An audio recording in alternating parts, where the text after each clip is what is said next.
이나부중 학생 여러분, 작년 여름 서희초 교사의 슬픈 일을 기억하고 있나요?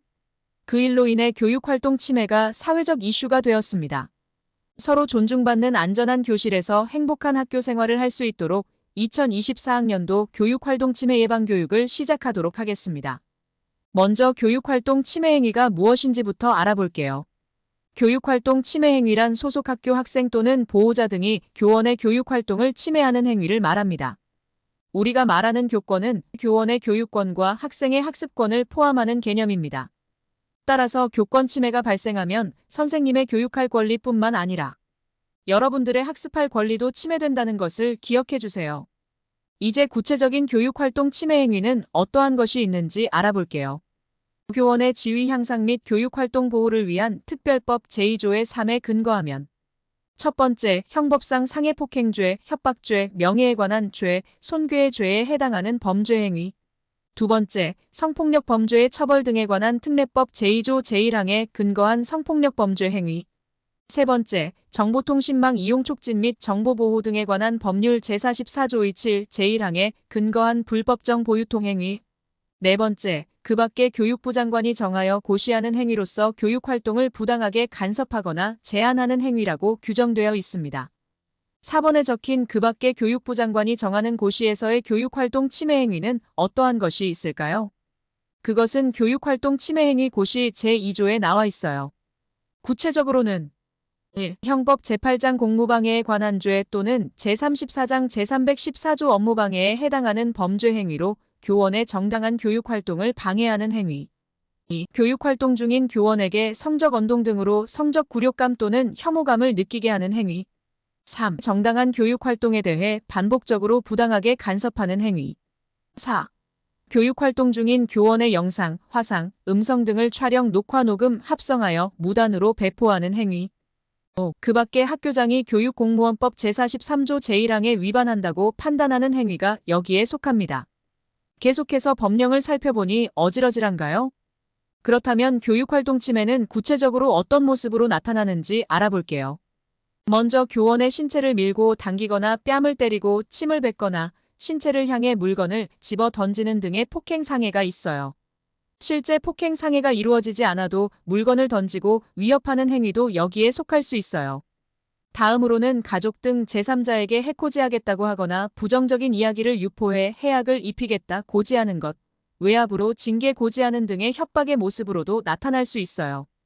또한 교사에 대한 허위사실 유포, 교사에 대한 부정적 이야기 전파, 수업 중에 학생이 교사에게 욕을 하는 등의 명예훼손이나 모욕의 행태로도 나타나기도 하죠. 또 교사에게 항의하면서 학교 외벽에 스프레이로 낙서, 교실 유리창 파손, 문서를 떼는 것과 같은 손괴의 형태로도 나타납니다. 원하지 않는 신체 접촉, 교사 신체 특정 부위 무단 촬영, 교사의 나체 그림 그려 유포, 음란 동영상을 교사에게 전송과 같은 성범죄의 형태로도 나타나는데 이 경우는 성폭력 범죄의 처벌 등에 관한 특례법 제2조 제1항에 따른 성폭력 범죄 행위로 중대한 교육활동 침해 행위로 다루어져요. 그리고 정보통신망을 통한 명예훼손, 불안감 조성과 같은 모습으로도 나타나는데 학생들이 쉽게 SNS로 선생님의 험담을 하게 된다면 불법 정보 유통죄가 성립될 수 있고 이로 인한 충격으로 교사가 4주 이상 진단을 받게 되면 이 역시 중대한 교육활동 침해 행위로 다루어진답니다.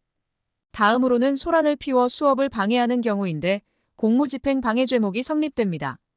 앞서 말한 공무집행은 국공립학교에 해당한다면 우리 학교처럼 사립학교에서 소란을 피워 수업을 방해하는 경우는 업무방해죄가 성립합니다. 수업 시간은 낮뿐만 아니라 30명 내외의 우리 반 학생 모두가 수업을 받는 귀한 시간이니 소란을 피우지 않고 진지하고 성실하게 수업에 임합시다. 또한 성적 언동으로 성적 굴욕감이나 혐오감을 느끼게 하는 성희롱의 유형으로도 나타나기도 하는데 한창 성적 호기심이 왕성한 나이일지라도 관련 수업 내용이 아니라면 절제하여 혐오감을 주지 않도록 해야겠습니다.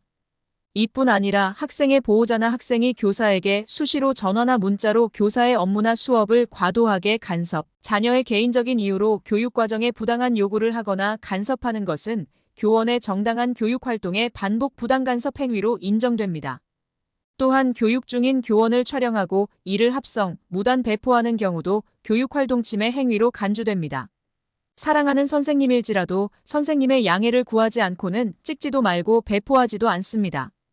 이외에도 학교장이 정하는 교육활동 침해 행위가 있다면 추가될 수 있으니 학교 생활 중에 나의 행동이 정당한 교육활동에 방해가 되지 않도록 유의하며 예의 바르게 행동하는 인하부중 학생들이 되기를 바랍니다.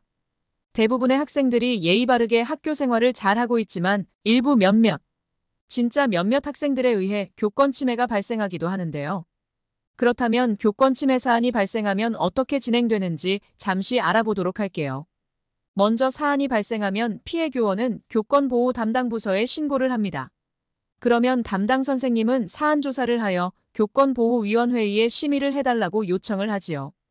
이 위원회의에서 앞서 설명한 여러 가지 유형의 교육활동 침해 행위 중 어떤 유형에 해당하는지를 판단하고 행위의 심각성이나 지속성 등과 같은 여러 가지 기준에 의해 다음과 같은 조치를 결정하게 됩니다. 조치의 종류로는 1. 학교에서의 봉사 2. 사회봉사 3. 학교 내외의 전문가에 의한 특별교육 이수 또는 심리치료 4. 출석 정지, 이 경우 출석 정지 기간 동안은 미인정 처리됩니다. 5. 학급 교체 6. 전학 7. 퇴학으로 조치 결정이 내려질 수 있습니다. 여기까지 교육활동 침해 행위와 사안 발생 시 처리에 대해 알아보았는데요. 다음으로 선생님이 준비한 간단한 영상을 본 후 나에게 선생님은 어떤 존재인가? 서로 존중받고 안전한 교실 및 학교를 만들려면 어떻게 행동해야 할까?에 대해 생각해보고 옆 친구와 선생님과 이야기를 나누는 시간을 가져보도록 하겠습니다. 서로 배려하며 성숙하게 대화 나누고 행복한 학교 생활의 초석을 마련하길 바랍니다. 존중하고 존중받는 인하부중 화이팅!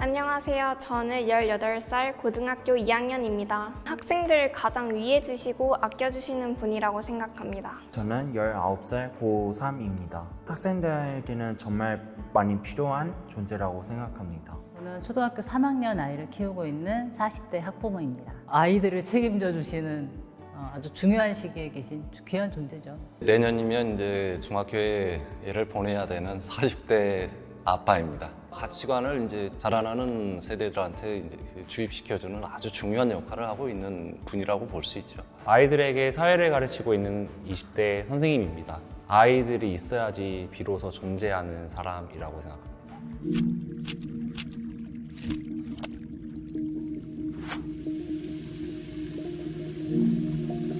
느끼지 않았어요. 얼마나 이겨내기 힘들었으면 그런 선택을 하셨을까. 시시되고 있었던 일들이 이제 하나의 사건으로 인해서 본격적으로 수면의 위로 드러난 것 같다라고 생각이 들었습니다.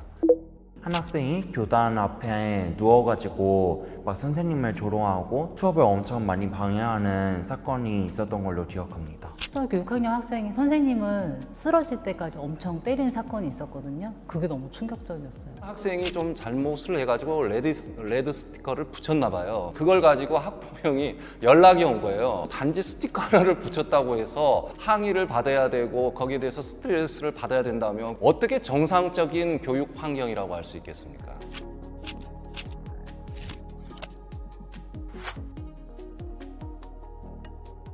교육의 막 열정 이런 것들을 그 비슷한 무리들과 이렇게 주고받으면서 우리 아이만 중요하고 그런 분위기가 문제인 것 같아요. 교사의 입장에서는 민원을 안 들어줄 수가 없기 때문에 그런 민원을 들어주는 구조가 교권 침해를 당할 수밖에 없는 입장으로 만들었다고 생각합니다.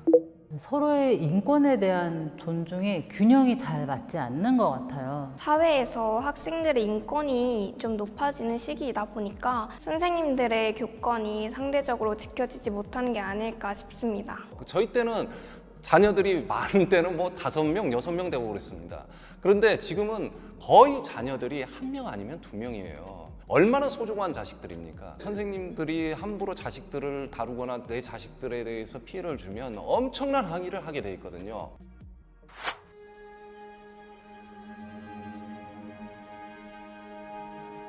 부당한 대우를 받고 있는 선생님들의 문제를 모두 알아야 근본적인 해결이 가능할 것 같습니다. 만약에 선생님에 대해 가해를 하는 학생이 있으면 학생부에 빨간 줄을 그었으면 좋겠습니다.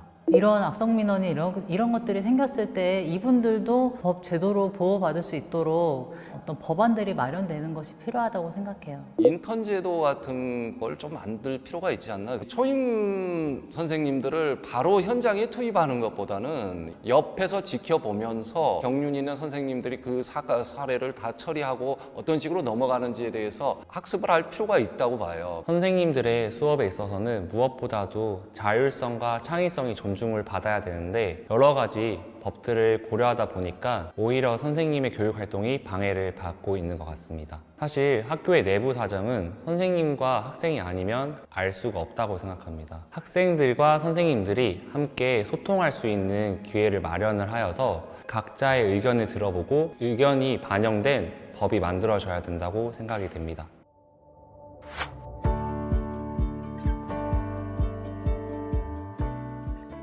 제가 좀 마음이 부정확해서 고민이 되게 많았었는데 그 선생님이 사랑으로 많이 안아주시고 잘할 수 있다고 해주셔서 자신감이 많이 생겨가지고 더 많이 말할 수 있게 되었던 것 같습니다. 저희 아이 1학년 때 선생님이 굉장히 기억에 남거든요. 제가 아이를 잘 이해할 수 없을 때마다 이 선생님하고 상담하면 아이를 굉장히 다양하게 이해할 수 있는 여러 가지 그 조언을 해주셨어요. 언제나 힘내시고 그리고 뒤에 많은 학생과 많은 학부모들이 응원하고 지지한다는 거 알아주셨으면 좋겠습니다. 화이팅해요. 국가에 이바지하고 있는 사람들이라고 생각하게 되면 저절로 선생님들의 권위가 올라가고 말도 안 되는 민원 점점 사라지게 될 겁니다. 선생님들 뒤에는 저희 같은 학생이 있으니까 꼭 힘내셨으면 좋겠습니다. 등대 같은 선생님이 되고 싶었습니다. 지금 지쳐 계신 많은 선생님들이 계실 텐데 저희가 원래 선생님이 되고자 했던 그 목표를 한번 생각하시면서 모두 힘내셨으면 좋겠습니다.